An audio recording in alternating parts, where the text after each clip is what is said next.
शिव की बनी वो प्यारी, या देवी सर्वभूतेषु ब्रह्मचारी रूपेण संस्थिता।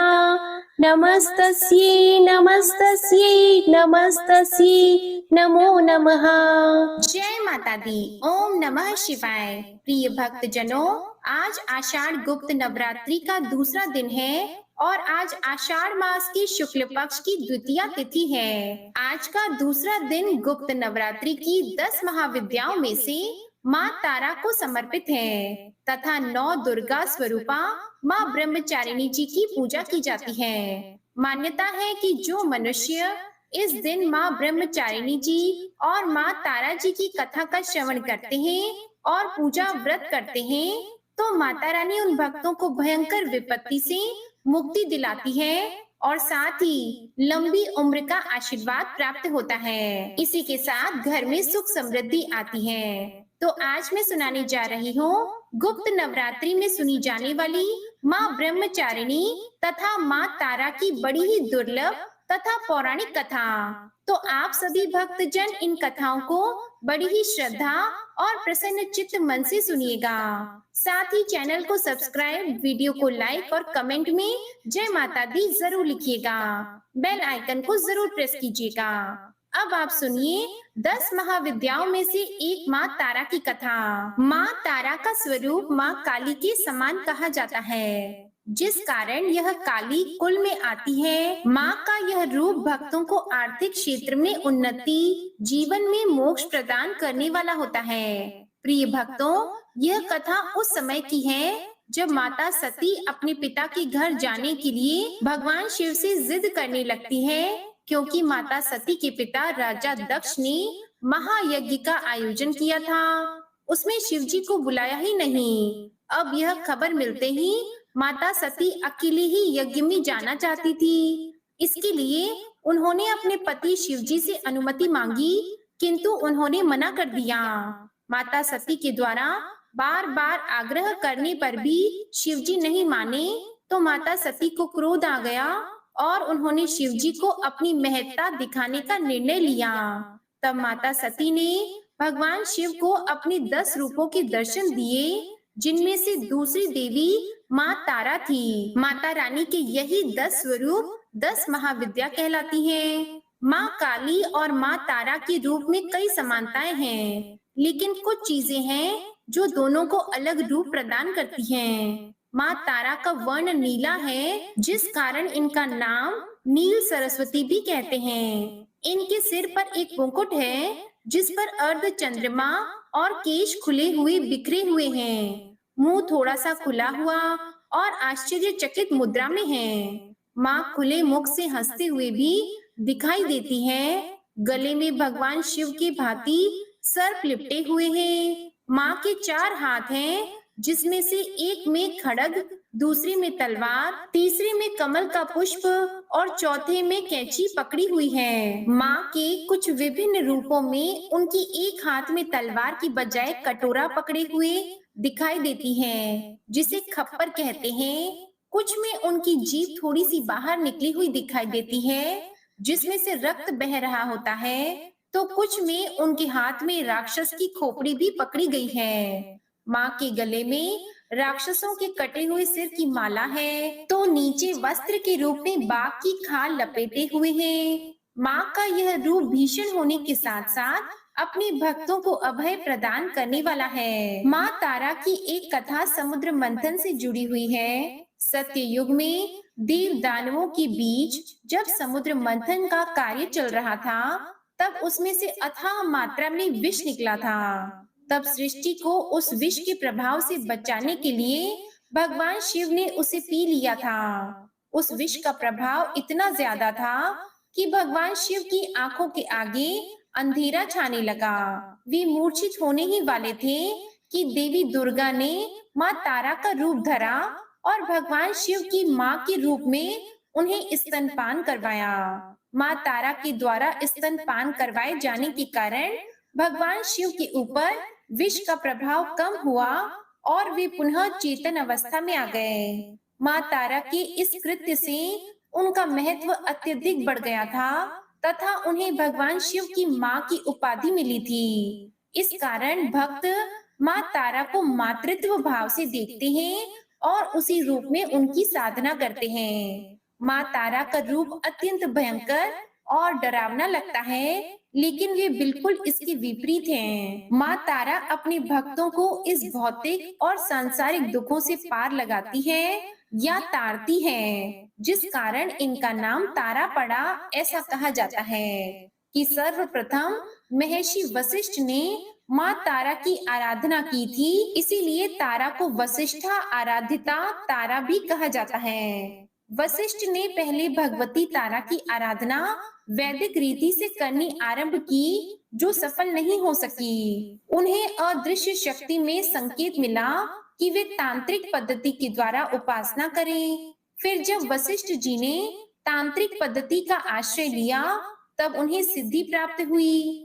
प्रिय भक्तों, उग्र होने के कारण उन्हें उग्र तारा भी कहा जाता है। वह सर्प खीर की कढ़ाई में गिरकर छिप गया।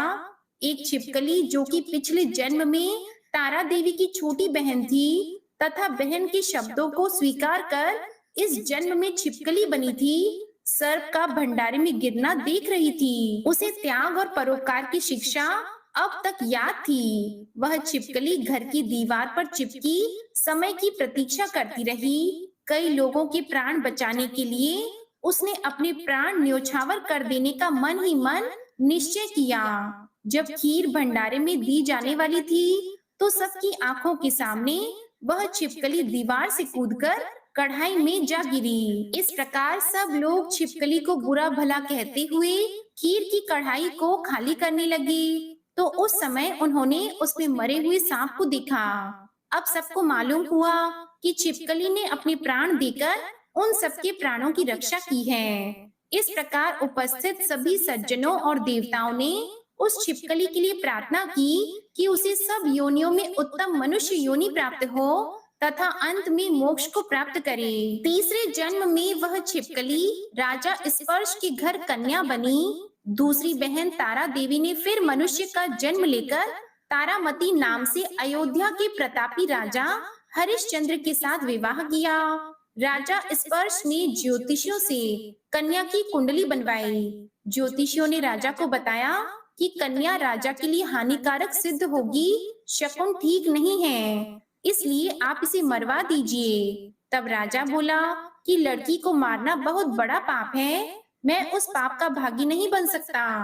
तब ज्योतिषियों ने विचार कर राय दी कि हे राजन, आप एक लकड़ी के संदूक में ऊपर से सोना चांदी आदि जड़वा दें, फिर उस संदूक के अंदर लड़की को बंद करके नदी में प्रवाहित कर दीजिए। सोना चांदी जड़ित लकड़ी का संदूक अवश्य ही कोई लालच से निकाल लेगा और आपकी कन्या को भी पाल लेगा। ऐसे में आपको किसी प्रकार का पाप भी नहीं लगेगा।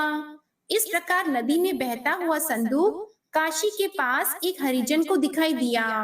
वह संदूक को नदी से बाहर निकाल लाया। जब उसे खोला तो उसमें सोने चांदी के अलावा रूपवान कन्या भी दिखाई दी। उस हरिजन की कोई संतान नहीं थी। जब उसने अपनी पत्नी को वह कन्या दी तो उसकी खुशी का ठिकाना नहीं रहा। उसने अपनी संतान के समान ही बच्ची को हृदय से लगा लिया। भगवती की कृपा से उसके स्तनों में दूध उतर आया। पति पत्नी ने प्रेम से कन्या का नाम रुक को रख दिया। जब वह कन्या विवाह योग्य हुई तो उसका विवाह किया गया। इस प्रकार पहले जन्म की रुक्मण, दूसरे जन्म की छिपकली तथा तीसरे जन्म में रुक्को बन गई। रुक्को की सास महाराज हरिश्चंद्र के घर साफ सफाई करने जाया करती थी। एक दिन वह बीमार पड़ गई। तब रुक्को महाराज हरिश्चंद्र के घर काम करने के लिए पहुंच गई। महाराज की पत्नी तारामती ने जब रुक्को को देखा तो वह अपने पूर्व जन्म के पुण्य से उसे पहचान गई। तब तारामती ने रुक्को से कहा कि हे बहन, तुम यहाँ मेरे पास आकर बैठो। महारानी की बात सुनकर रुक्को बोली कि रानी जी, मैं नीच जाति की भीलनी हूँ, भला मैं आपके पास कैसे बैठ सकती हूँ? तब तारामती ने कहा, बहन, पूर्व जन्म में तुम मेरी सगी बहन थी। एकादशी का व्रत खंडित होने के कारण तुम्हें छिपकली की योनि में जाना पड़ा था। जो होना था वह हो चुका है।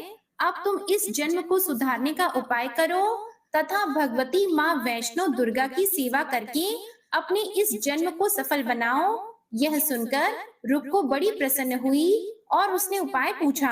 रानी ने बताया कि वैष्णो माता सब मनोरथों को पूरा करने वाली है। जो लोग श्रद्धा पूर्वक माता का पूजन और जागरण करते हैं, उनकी सभी मनोकामनाएं पूर्ण हो जाती हैं। तब रुक को खुश होकर माता की मनौती करते हुए बोली कि हे माता, यदि आपकी कृपा से मुझे एक पुत्र प्राप्त हो जाए तो मैं भी आपका पूजन और जागरण करवाऊंगी। प्रार्थना को माता ने स्वीकार कर लिया। फल स्वरूप 10वें महीने उसके गर्भ से एक अत्यंत सुंदर बालक ने जन्म लिया। परंतु दुर्भाग्यवश रुक्को को माता का पूजन और जागरण कराने का ध्यान नहीं रहा। परिणाम यह हुआ कि जब वह बालक 5 वर्ष का हुआ तो उसे एक दिन तेज बुखार आ गया और तीसरे दिन चेचक यानी माता निकल आई। रुक्को दुखी होकर अपनी पूर्व जन्म की बहन तारामती के पास गई और बच्चे की बीमारी का सब हाल कह सुनाया। सब बातें सुनकर तारामती ने कहा कि तू जरा ध्यान देकर देख कि तुझसे माता के पूजन में कोई भूल तो नहीं हुई। इस पर रुक्को को 6 वर्ष पहले की बात का ध्यान आ गया और उसने अपना अपराध स्वीकार किया और कहा कि बच्चे को आराम आने पर अवश्य जागरण करवाऊंगी। भगवती की कृपा से बच्चा दूसरे दिन ही ठीक हो गया। तब रुक्को ने देवी के मंदिर में जाकर पंडित जी से कहा कि मुझे अपने घर माता का जागरण करवाना है। तब पंडित जी बोले कि रुक्को 5 रुपए दे जा, हम तेरे नाम से यही मंदिर में जागरण करवा देंगे। तू नीच जाति की स्त्री है, इसलिए हम तेरे घर चलकर देवी का जागरण नहीं कर सकते। तब रुक्को ने कहा कि हे पंडित जी, माता के दरबार में तो ऊंच नीच का कोई विचार नहीं होता। वे तो सभी भक्तों पर समान रूप से कृपा करती हैं, इसलिए आपको कोई ऐतराज नहीं होना चाहिए। इस पर पंडितों ने आपस में विचार कर कहा कि यदि महारानी तारामती तुम्हारे जागरण में पधारे तो हम भी स्वीकार कर लेंगे। यह सुनकर रुक्को महारानी तारामती के पास गई और सब वृतांत कह सुनाया। तारामती ने जागरण में शामिल होना सहर्ष स्वीकार कर लिया। जिस समय रुक्को पंडित से यह कहने गई कि महारानी जागरण में आएंगी, उस समय सेना नाई ने यह सुन लिया और महाराज हरिश्चंद्र को जाकर सूचना दी। राजा ने सेना नाई से सब बात सुनकर कहा कि तेरी बात तो झूठी है, महारानी हरिजनों के घर जागरण में नहीं जा सकती। फिर भी परीक्षा लेने के लिए राजा ने रात को अपनी उंगली का थोड़ा चीरा लगा लिया जिससे नींद नहीं आए। तब रानी तारामती ने जब यह देखा कि जागरण का समय हो रहा है परंतु महाराज को नींद नहीं आ रही, तो उसने माता वैष्णो देवी से मन ही मन प्रार्थना की कि हे माता, आप किसी उपाय से राजा को तुरंत सुला दें ताकि मैं जागरण में सम्मिलित हो सकूं। राजा को नींद आ गई। रानी तारामती रोशनदान से रस्सी बांधकर महल से उतरी और रुक्को के घर जा पहुंची। उस समय जल्दी के कारण रानी के हाथ का रेशमी रुमाल तथा पांव की एक पायल रास्ते में गिर गई। उधर थोड़ी देर बाद राजा हरिश्चंद्र की नींद खुल गई। तब वह रानी का पता लगाने के लिए निकल पड़ी। मार्ग में पायल और रुमाल उनको मिले और वह जागरण वाले स्थान पर जा पहुँचे। राजा ने दोनों चीजें रास्ते से उठाकर अपने पास रख ली और जहाँ जागरण हो रहा था वहाँ पर एक कोने में चुपचाप बैठकर सब दृश्य देखने लगे। जब जागरण समाप्त हुआ तो सबने माता की आरती और अरदास की। उसके बाद प्रसाद बांटा गया। रानी तारामती को जब प्रसाद मिला तो उसने झोली में रख लिया। यह देखकर लोगों ने पूछा कि आपने प्रसाद क्यों नहीं खाया?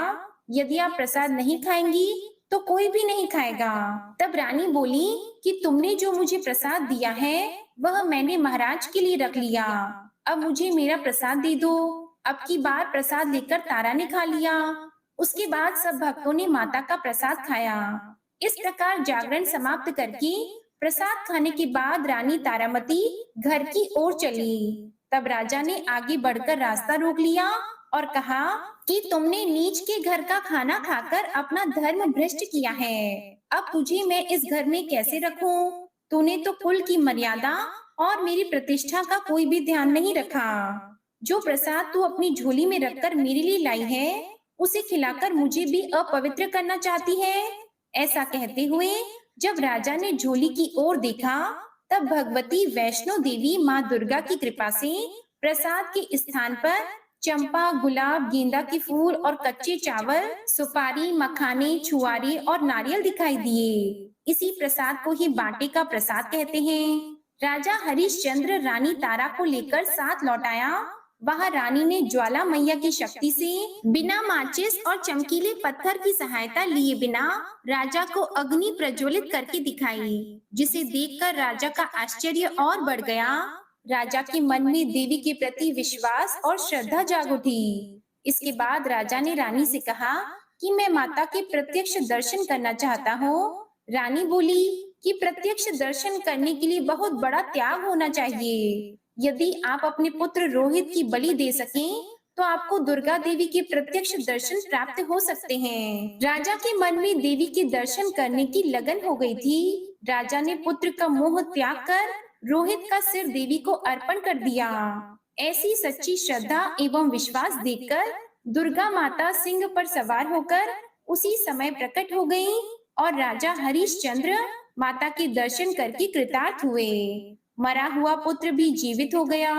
उन्होंने विधि पूर्वक माता का पूजन करके अपराधों की क्षमा मांगी और सुखी रहने का आशीर्वाद देकर माता अंतर ध्यान हो गई। राजा ने तारामती की भक्ति की प्रशंसा करते हुए कहा कि हे तारा, मैं तुम्हारे आचरण से अति प्रसन्न हूँ। मेरे धन्य भाग जो तुम मुझे पत्नी के रूप में प्राप्त हुई हो। इसके बाद राजा हरिश्चंद्र ने भव्य मंदिर तैयार करवाया।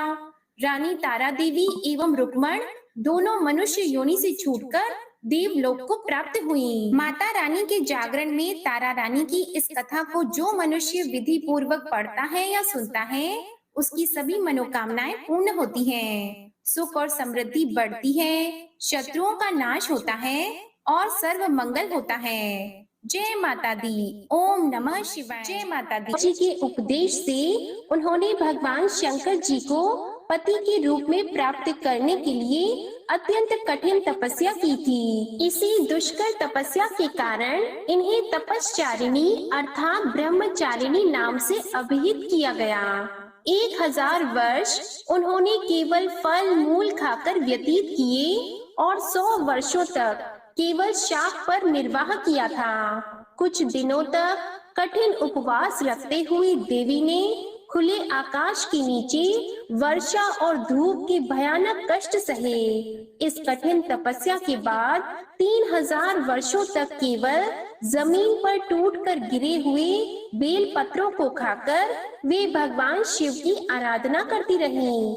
इसके बाद उन्होंने सूखे बेल पत्रों को भी खाना छोड़ दिया और कई हजार वर्षों तक वे निर्जल और निराहार तपस्या करती रहीं। पत्तों को भी खाना छोड़ देने के कारण उनका एक नाम अर्पणा भी पड़ गया। कई हजार वर्षों की इस कठिन तपस्या के कारण ब्रह्मचारिणी देवी का शरीर एकदम क्षीण हो गया। उनकी यह दशा देखकर उनकी माता मैना अत्यंत दुखी हुई और उन्होंने उन्हें इस कठिन तपस्या से विरक्त करने के लिए आवाज दी, ओ माँ। तब से देवी ब्रह्मचारिणी का एक नाम उमा भी पड़ गया। उनकी इस तपस्या से तीनों लोकों में हाहाकार मच गया।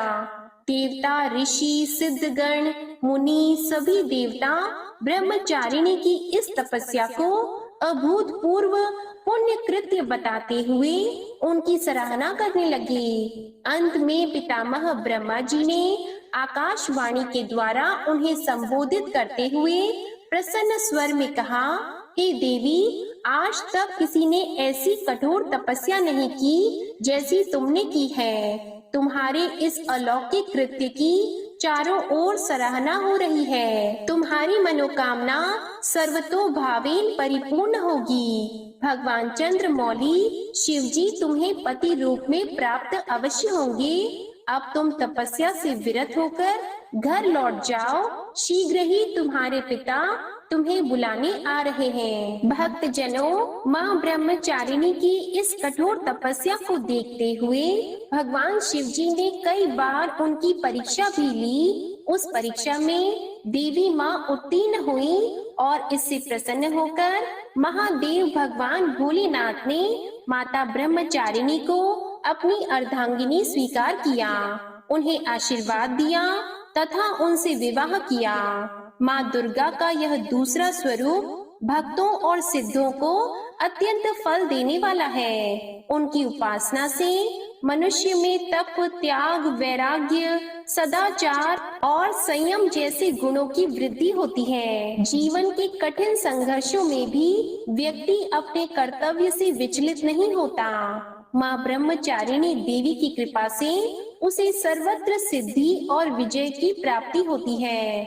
लालसाओं से मुक्ति के लिए माँ ब्रह्मचारिणी का ध्यान लगाना बहुत ही श्रेष्ठ माना जाता है। दुर्गा पूजा के दूसरे दिन इन्हीं के स्वरूप की उपासना की जाती है और इसी दिन साधक का मन स्वाधिष्ठान चक्र में उपस्थित होता है। इस चक्र में अवस्थित चित्त वाला योगी ब्रह्मचारिणी जी की कृपा और भक्ति सहज ही प्राप्त कर लेता है।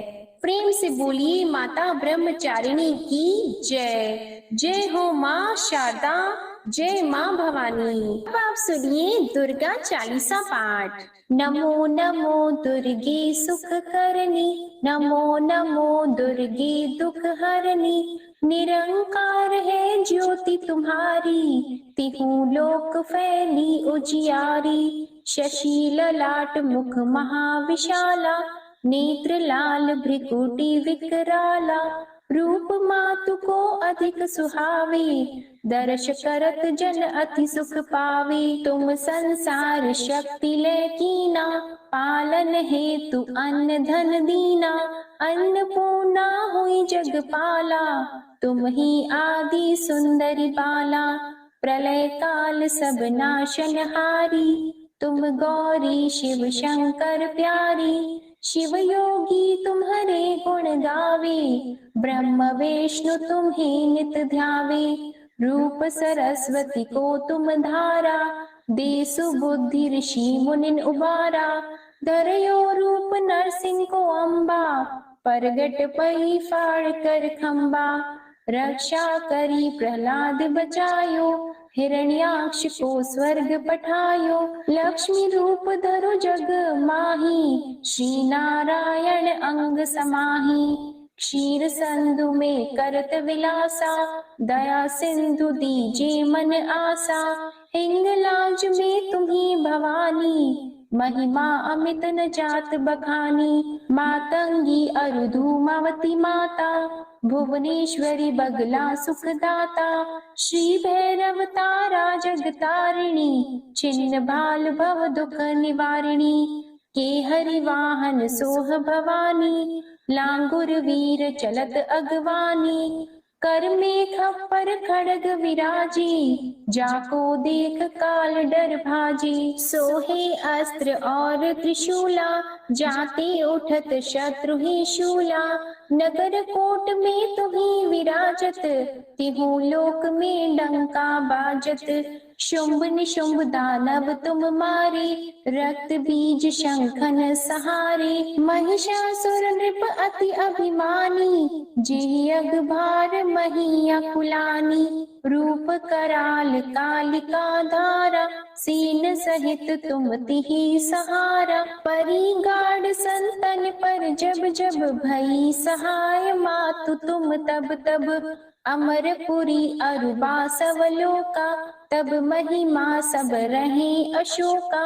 ज्वाला में है ज्योति तुम्हारी, तुम्हें सदा पूजे नर नारी। प्रेम भक्ति से जो यश गावे, दुख दारिद्र निकट नहीं आवे। ध्यावे तुम्हें जो नर मन लाई, जन्म मरणता को छुट जाई। जोगी सुर मुनि कहत पुकारी, योग न हो बिन शक्ति तुम्हारी। शंकर आचार्य तप कीनो, काम अरु क्रोध जित सब लीनो। निश दिन ध्यान धरो शंकर को, काहु काल नहीं सुमिरो तुमको। शक्ति रूप का मर मन पायो, शक्ति गई तब मन पछतायो। शरणागत हुई कीर्ति बखानी, जय जय जय जगदम्बा भवानी। बई प्रसन्न आदि जगदम्बा, दई शक्ति नहीं कीन विलंबा। मोको मातु कष्ट अति घेरो, तुम बिन कौन हरे दुख मेरो। आशा तृष्णा निपट सतावे, मोह मदादिक सब बिनशावे। शत्रु नाश कीजे महारानी, सुमिरो एक चित तुम्हें भवानी। करो कृपा हे मातु दयाला, रिद्धि सिद्धि दे करहु निहाला। जब लगी ज्यों दया फल पाऊं, तुम्हरो यश मैं सदा सुनाऊं। दुर्गा चालीसा जो कोई गावे, सब सुख भोग परम पद पावे। देवी दास शरण निज जानी, करहु कृपा जगदम्बा भवानी। श्री दुर्गा चालीसा समाप्त होती है। प्रेम से बोलिए माँ अम्बे की जय। आप सभी भक्त जनों को आज की ये कथा पसंद आए तो वीडियो को लाइक कीजिएगा, शेयर कीजिएगा, कमेंट में माँ तारा देवी और माँ ब्रह्मचारिणी